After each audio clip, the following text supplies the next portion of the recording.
Halo kawan Kaliber, ketemu lagi. Mudah-mudahan Anda tidak bosan bersama kami berdua. Di sini saya ada Edi Wahyudi dan di sana ada pengamat sosial politik kita, Mas Indra Karismiaji. Mas Indra, Halo nggak bosan Mas kan Yudi. menemui kawan Kaliber kita? Ya, dan salam sehat, salam hormat buat kawan kaliber dimanapun Anda berada. Semoga Iya, kehadiran kami bisa memberikan berita-berita terkini berikut ulasan dan kupasannya. dan juga analisanya, gitu ya. Kita Dan bahas apa nih Mas hari ini? ya, ini mungkin kabar gembira bagi sebagian pihak, kabar sedih bagi sebagian pihak yang lain ini. Masih Oke. soal pilkada. Ya, Batasan usia calon kepala daerahnya. Saya ambil dari kompas.com. KPU sebut batas usia calon kepala daerah tetap saat penetapan karena pelantikan ranah pemerintah. Nah, ini kayaknya ada peralat dari pernyataan yang kemarin-kemarin. Ketua Komisi Pemilihan Umum atau KPU RI Hashim Asy'ari menyebut lembaganya masih berpandangan bahwa batas usia calon kepala daerah masih pada saat penetapan pasangan calon, bukan ketika pelantikan. Cara pandang kami atau KPU, sebetulnya yang bisa digunakan untuk memastikan ada kepastian hukum tentang seseorang itu umurnya genap 25 tahun untuk calon bupati, wali kota, atau genap 30 tahun calon gubernur, itu sebetulnya yang ada kepastiannya itu adalah ketika penetapan pasangan calon 22 September 2024, kata Hasim di Kompleks Senayan. Hal itu dikatakan Hasim saat ditanya soal putusan Mahkamah Agung yang meminta KPU mencabut pasal perihal batas usia calon kepala daerah. Pasalnya, Hasim mengatakan ranah KPU hingga penetapan calon kepala daerah, sementara pelantikan pasangan kepala daerah terpilih adalah kewenangan pemerintah pusat. Setelah itu kan prosesnya disampaikan kepada pemerintah pusat, seperti bupati, wali kota, atas nama presiden yang menerbitkan SK Mendagri, surat keputusan Menteri Dalam Negeri untuk gubernur yang menerbitkan SK Presiden atau Kepres atau keputusan presiden caranya. Namun Hasim mengungkapkan KPU sedang melakukan harmonisasi peraturan KPU atau PKPU nomor 9 tahun 2020 tentang pencalonan kepala daerah tersebut merespons putusan MK.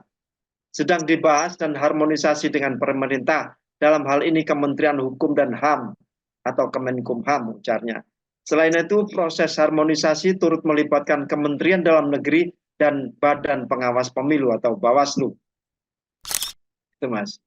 Jadi eh, ada perkembangan lagi yang sangat signifikan. Kalau ini bisa dipegang ya, pernyataan Ketua KPU ini bisa dipegang, berarti sasaran yang kemarin-kemarin kita sebutkan yaitu Kaisang Pangarep itu sepertinya tertutup kemungkinan untuk maju di pilkada. ya, ini ada beberapa hal yang bisa kita lihat. Yang pertama adalah berita baiknya ya.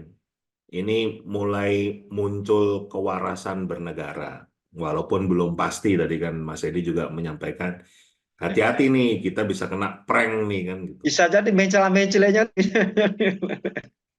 Jadi tetap tetap kita waspada, tetap kita kritis, kita tetap mengawal bagaimana proses demokrasi itu tegak berdiri di Indonesia, karena negara kita negara demokrasi, bukan negara monarki, bukan negara kerajaan ya. Jadi jelas kalau di Kaliber itu menolak dinasti politik ya, Ya, bukan bukan penganut Asian values yang mendorong dinasti politik. Ya, kita berseberangan gitu, karena kita yakin dinasti politik itu membawa kesengsaraan buat rakyat banyak, membawa keberuntungan hanya untuk keluarga tertentu. Itu yang disebut dengan dinasti politik. Nah, positifnya dari berita ini secara saya nggak tahu di forumnya resmi atau enggak ya, tapi paling nggak sudah muncul pernyataan dari Ketua KPU kalau putusan MA itu tidak akan mengubah PKPU-nya karena dasar pemikirannya sudah benar untuk urusan eh, pelantikan kepala daerah ya, itu sudah bukan ranahnya KPU lagi, jadi juga sudah tidak tepat kalau aturannya itu di PKPU. Jadi itu sudah ranah presiden atau menteri dalam negeri lah kalau kita bicara tentang pelantikan kepala daerah hasil pilkada, hasil pemilu. Ya, Urusan KPU itu hanya sampai proses penetapan pemenang pemilunya. Setelah itu ya. sudah pelantikannya urusan pemerintah. Nah, jadi kalau KPU kita itu kan bicara penyelenggaraan pemilu aja. Setelah itu pelantikan itu sudah di luar KPU. betul, jadi ya pas sudah kalau kita bicara syarat usia, syarat pencalonan itu ya saat mereka eh, masih menjadi calon, karena yang diatur adalah proses pemilunya, bukan proses pelantikannya. Ini berita positifnya seperti itu. Nah, yang kita harus kaji lagi, kenapa ini muncul? Kan kayaknya kalau kemarin-kemarin itu keinginan presiden itu nggak ada yang berani nolak kan? Keinginan presiden, keinginan keluarganya kan nggak ada yang berani menolak.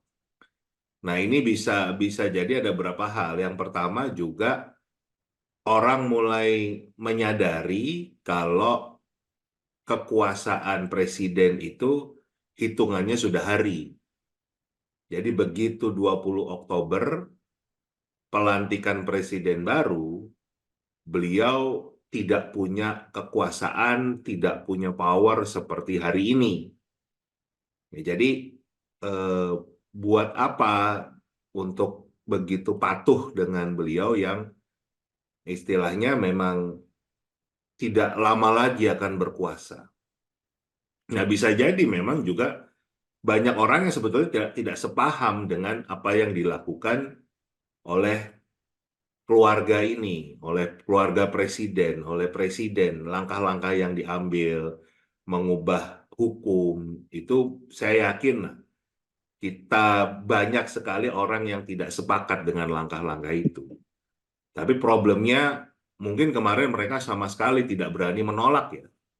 Karena sepertinya walaupun latar belakangnya sipil, tapi ternyata lebih otoriter dari militer kan cara cara memimpinnya begitu. Itu salah satu eh, latar belakang lah kenapa secara terbuka Ketua KPU sudah menyampaikan hal ini. Yang kedua juga bisa jadi setelah testing the water, kayaknya nggak ada orang yang mau dipasangkan dengan putra bungsu presiden nih. Semua calon-calon yang muncul ini nggak ada yang mau disandingkan dengan putra bungsu presiden. Coba aja kita lihat, kita bandingkan ya, Mas Anies Baswedan kan juga juga sebagai calon. Beliau memberikan, jadi PDIP itu kan memberikan sinyal, ya kan, tentang bagaimana mengusung Mas Anies. Mas Anies juga memberikan sinyal balik kan gitu. Jadi ada saling memberikan kode kan. Oh, apa menarik juga nih PDIP ini kan. PDIP juga ngomong apa menarik juga nih apa Anies Baswedan. Ada statement gitu. Nah, waktu kemarin putra bungsu presiden ini yang juga ketua umum PSI ini menyampaikan berminat untuk berpasangan dengan Mas Anies di pilkada, nggak ada statement sama sekali kan? Tidak ada Mas Anies menyampaikan, oh iya bagus juga, menarik juga. Sama sekali tidak ada sedikit pun tanggapan. Dan wartawan bertanya loh. Saya tahu persis tuh wartawan itu bertanya tentang itu, tetapi beliau menolak untuk menjawab. Nah, berarti kan sebetulnya dengan menolak menjawab, dengan kata lain sebetulnya beliau tidak berkenan untuk berpasangan dengan ketua umum PSI ini. Nah, yang saya dengar juga bahkan calon-calon dari koalisi Indonesia Maju, koalisi yang kemarin mendukung Pak Prabowo, Mas Gibran, itu juga calonnya nggak berkenan untuk berpasangan dengan Ketua Umum PSI ini, dengan putra bungsu Presiden ini. Ya, sepertinya kan vibe-nya negatif ya. Apalagi kita bicara Jakarta, misalnya di Pilkada Jakarta yang masyarakatnya ya cenderung lebih terinformasi, ya kan? Lebih punya kemampuan untuk berpikir lebih kritis dibandingkan di daerah-daerah terpencil misalnya. Karena tadi informasinya begitu cepat. Kan kelihatannya juga, apalagi kita bisa lihat kan, yang tadi kita bahas lah, ada podcast lain yang menghadirkan seorang komika, Panji Pragiwaksono, yang membahas tentang dinasti politik atau politik dinasti. Itu respon masyarakat kan negatif, betul-betul membuli podcast yang sangat terkenal ini, podcast politik yang sangat terkenal ini. Jadi sepertinya sih masyarakat ya, khususnya masyarakat Jakarta, tidak mendukung yang namanya politik dinasti ini. Jadi eh, itulah yang membuat mungkin kemarin testing the water-nya responnya positif, apa, responnya negatif kalau putra bungsu presiden ini eh, maju ya. Nah, yang ketiga bisa jadi juga eh, Pak Prabowo sendiri nggak berkenan sebagai presiden terpilih ya. Ini kan kita sudah juga membahas, sudah mulai ada friksi-friksi antara Pak Prabowo dan Pak Jokowi yang sebetulnya dari awal itu kita semua bingung bisa bersatu, itu kan juga juga agak bingung kan gitu. Jadi tapi ya di sini kan semakin kelihatan kalau kalau kemarin ya balik lagi ya, Pak Jokowi masih berkuasa sebagai presiden, Pak Prabowo hanya sebagai menteri, kan ya harus patuh dong, harus tunduk sama atasannya. Tapi kan kondisinya dalam waktu dekat ini akan berbalik. Pak Prabowo yang akan menjadi Presiden Republik Indonesia yang punya kekuasaan, punya power, yang ngapain harus tunduk, harus ngikutin kemauannya presiden sebelumnya yang tidak punya kekuasaan. Nah, itu juga yang sepertinya bermain dengan pernyataan Ketua KPU ini. Tapi intinya, Mas, kalau ini betul, jadi hati-hati juga ya, jangan sampai kena prank ya. Kalau ini betul, ini adalah sebuah kemajuan buat negara kita, ya. Kalau kemarin kita sepertinya betul-betul ambruk, betul-betul sepertinya nggak punya harapan, ini mulai mulai muncul ada harapan, mulai muncul adanya kewarasan bernegara, walaupun masih kecil dan masih artinya betul-betul belum belum bisa merubah apapun, tapi paling nggak ada harapan, dan harapan itu yang paling penting buat kita untuk tetap melangkah, kan jangan sampai kita putus harapan. Ya, Itu. kalau menurut saya, Mas, pernyataan Ketua KPU ini masih nyambung sama statementnya Jokowi yang tidak merestui anaknya untuk ikut pilkada. Jadi terus disambung sama Ketua KPU, kita batasan umur masih tetap pada saat pendaftaran bukan pelantikan. Ini sepertinya mereka berdua ini nyambung, sambung rasa gitu untuk meraih simpati dari masyarakat. Gitu. Jadi kalau misalnya itu tetap digolkan kayak Pilpres kemarin itu akan semakin kuatlah status sebagai politik dinasti yang diterapkan oleh Jokowi ini. Gimana? Ya, ya itu tadi kan, kalau kita melihat dengan pola-pola testing the water-nya ya, nyoba bagaimana respon masyarakat, kan sudah jelas negatif kan gitu. Dan itu yang bisa menjadi keputusan kenapa ya udahlah, jangan jangan biarkan eh, putra bungsu presiden ini maju karena dampaknya negatif.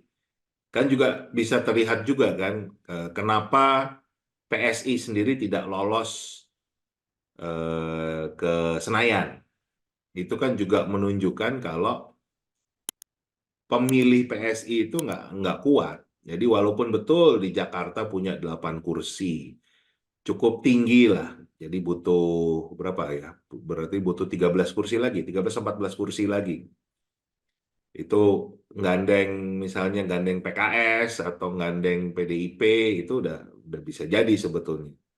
Tapi kan apa tadilah sepertinya banyak sekali orang yang enggan akan berpasangan dengan putra bungsu presiden ini ya. Ya mungkin juga dari sisi pengalaman kan belum ada. Jadi jadi eh, Pengalaman memimpin PSI, Mas. ya hitungannya bulan dengan 2 hari menjadi anggota kan gitu. Jadi ya itu inilah apa istilahnya ya karena ordal aja nih jalan tol kan gitu. Itu yang juga efeknya kan buruk terhadap bagaimana generasi penerus, generasi muda kita melihat proses bagaimana menyaring pemimpin yang terbaik, bagaimana proses membangun karir, itu kan yang juga juga buruk Mas dilihatnya buat generasi muda kita. Jadi mereka nggak akan melihat, wah nggak penting dong kerja keras, nggak penting dong kita kita membangun jaringan, kita menata karir dari nol. Harus mendingan cari koneksi dong, cari orang dalam, itu lebih penting. Itu kan berbahaya.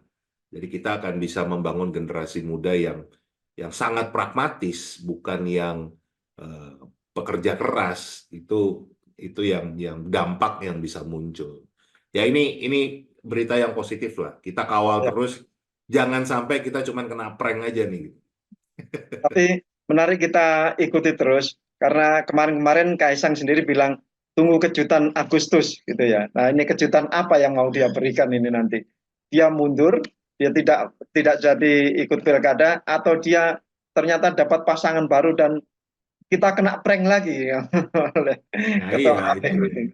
saya yakin sih sebagai individu ya eh, putra bungsu presiden ini ya pengen jadi kepala daerah kan. Karena kalau kita bicara kakak-kakaknya udah punya pengalaman sebagai kepala daerah. Saya bicara kakak kandungnya yang sekarang bahkan sudah menjadi wakil presiden terpilih. Kemudian kakak iparnya jadi suami dari kakak kandungnya beliau juga sudah menjadi kepala daerah. Ini sedang mau berkontestasi menjadi gubernur. Nah kan berarti kalau kumpul keluarga bisa jadi dia yang dicengin nih Mas kan gitu. Karena karena nggak punya jabatan publik kan, punyanya jabatan parpol gitu. Tapi kan juga dengan proses yang mungkin di keluarganya sendiri juga tahu prosesnya menjadi ketum itu seperti apa. Ya kan mungkin panas juga kalau saat ngumpul keluarga Mas dicengin gitu misalnya sama kakak-kakaknya kan bisa jadi gitu. Bisa Jadi ya jadi dia minta dicoret dari kakak nanti, Mas. oh itu udah kan dia bilangnya kemarin sudah beda kakak kan gitu Iya, waktu pas apa ya itu ya waktu itu eh, bicara tentang oh ini ya apa Gibran itu pemberian soal Gibran. pas pemberian KTA itu ya pemberian Iya, KTA itu di rumahnya Pak Jokowi di Sumber di Solo bilang udah beda beda kakak kan gitu ya gitulah pokoknya tapi ya mudah-mudahan lah kita kita awasi terus kita kawal terus termasuk di Kaliber ini juga akan mengawal proses demokrasi Indonesia kita ingin kewarasan bernegara itu hadir demokrasi itu tumbuh dengan baik demi kepentingan masyarakat banyak bukan orang tertentu keluarga tertentu kelompok tertentu ya. Dengan demikian juga Pilkada Jakarta ini nanti makin menarik dengan tidak adanya Kaisang misalnya. Kalau benar-benar nggak ada Kaisang itu makin menarik. Makin ya banyak calon, makin banyak cagup dan cawagup yang mempunyai kans sama untuk merebut hati parpol-parpol pendukung gitu ya. ya artinya ke bentuk kecurangan itu minimal kita sudah tahu kalaupun ada nggak akan semasif kalau misalnya putra presiden yang turun karena melihat apa yang pengalaman sudah terjadi kan itu kan yang paling ditakutkan juga buat siapapun calon lawannya melihat peristiwa yang terjadi saat pemilu yang lalu, ini kan susah ngelawan kekuasaan begini kan. Ya bisa jadi nanti nggak ada yang mau maju tadi, yang mau berpasangan pun nggak mau. Ya, Itu yang terjadi gitu, Mas. ya, baik. Terima kasih, Mas Indra. Ini mudah-mudahan yaitu kita ikuti terus supaya kalau istilahnya Mas Indra tidak di-prank, gitu ya. Dan kalau istilah saya itu apa ya nggak kena inilah nggak kena ya sama juga sih nggak di-prank lagi. Loh, karena kan berdasarkan pengalaman juga, Mas. Kita Ya, bicara tentang pencalonan cawapres. Waktu itu kan Presiden juga ngomongnya, ya nggak mungkin kan dia baru 2 tahun menjadi wali kota, belum punya pengalaman, biar belajar dulu. Jadi juga. jadi Nah, ini juga sama gitu loh. Ini apa bilang dilarang, dilarang, dilarang. Tahu-taunya nanti sehari atau pas hari pendaftaran tiba-tiba muncul kan. ya, dengan pembenaran yang sudah mereka siapkan gitu tentunya. Iya, dan mencari parpol untuk berpasangan dengan PSI ini kondisi sekarang ya masih menjadi presiden itu mudah kan gitu. Tinggal tunjuk aja siapa siapa siapa jadi kan gitu. Ya, Tetapi kan itu juga menjadi tidak menarik kan buat masyarakat Jakarta. Jadi seakan-akan udah nggak usah ada pemilu deh, buang-buang duit kan gitu loh, buang-buang. ya, Udah kalau ini jadiin dia aja kan begitu jadinya. ya, Nah ini hati-hati kita jangan sampai kena prank yang seperti itulah. ya. Untuk itulah pejabat publik kita harapkan tidak ngeprank dan tidak mencela-mencela dalam pernyataannya. Itu ya. Amin, Terima amin. kasih, Mas Indra. Terima kasih atas kupasan dan analisa berita untuk hari ini. Terima kasih juga kawan Kaliber. Kita senantiasa mengajak Anda untuk berpikir kritis. Sampai jumpa. Sampai jumpa.